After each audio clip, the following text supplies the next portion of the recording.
Just dear student, मैं आपको बताने जा रहा हूं क्लासिफिकेशन ऑफ गुड्स। गुड्स की क्लासिफिकेशन करते समय आपको ध्यान रखना है जो गुड्स है उनका एंड यूज क्या है, यानी कि उसको इस्तेमाल करने वाला कौन है, उसके बेसिस पे उसकी क्लासिफिकेशन होती है। If we classify the goods on the basis of their end use, goods can be classified into two categories. अगर मैं एंड यूज को ध्यान में रखूं तो गुड्स दो तरह की हैं। Number 1 final goods, number 2 intermediate goods. Final goods का मतलब देखिए, फाइनल हो गया जो बनके तैयार हो गई हैं, are such goods which have cross the boundary line of the production and are ready to use. जिन्होंने प्रोडक्शन की बाउंड्री लाइन को पार कर दिया है, यानी कि बनके तैयार हो गई हैं और इस्तेमाल के लिए तैयार हैं। अब ये हो गई आपकी फाइनल गुड्स। फाइनल गुड्स आगे दो तरह की हैं, consumer goods and producer goods. यानी कि final goods are further categorized into two categories. They are the consumer goods and the producer goods. Consumer goods कौन सी है?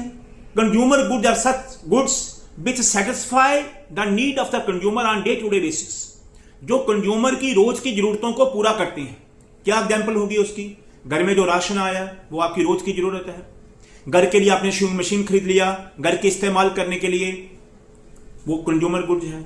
घर के लिए आपने जो भी खरीदा जो आपकी रोज की जरूरत को पूरा करता है, कंज्यूमर गुड्स, जिसने आपकी जरूरत को सेटिस्फाई कर दिया।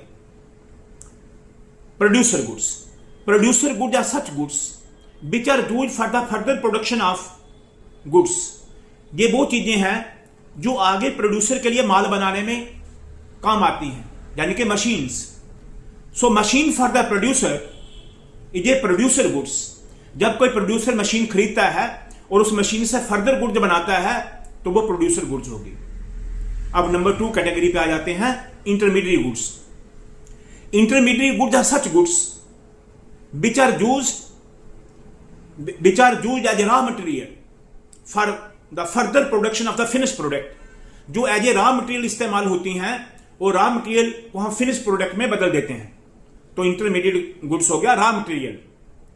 शुगर की मिल के लिए sugar cane is a intermediate goods, raw material. Sugar cane को क्रश करके वो शुगर बनाते हैं। इसका एक दूसरा पहलू भी है, वो ये हो गया इंटरमीडिएट गुड्स का। A dealer of machine purchase machines for their resale. कोई मशीनों से डील करने वाला डीलर है, वो मशीनें खरीदता और मशीनें बेचता है। सो डीलर एंड यूजर नहीं है, एंड यूजर उसका होगा जो उससे खरीदेगा। So that become the intermediate goods. जब तक वो प्रोड्यूसर के हाथ में